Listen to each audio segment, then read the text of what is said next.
Ready then. Good evening. I'm George Rolstad, and I have the distinct privilege of introducing to you tonight someone that was born dead.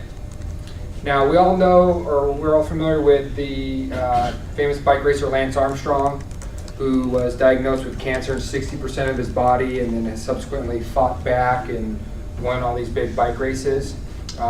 His battle with cancer really compares is small potatoes in comparison to what Kayla Williams has had to endure her whole life, actually.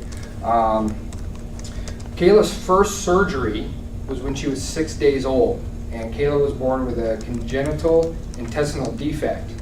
And subsequently, since that first surgery, she's had 55 additional major surgeries since then in her 40 years. So if you take the calculations into consideration, that's about one surgery every 9 months. It's a long time to be spending in the healthcare environment.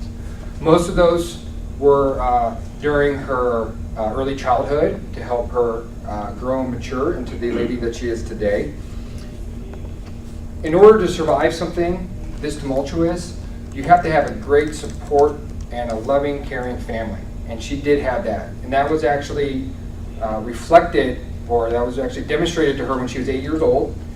She did a 2.5-month stint in the hospital after one of her surgeries, and was fortunate enough to come home to a brand new bedroom with bedroom furniture and a pony that she was able to enjoy. You can see that by needing to be part of that healthcare system, or needing to have that healthcare system for you, you can see why her first job at the age of 16 was a nurse's aide. And she's currently working as a personal health care giver to some of the affluent neighborhoods here in San Diego County.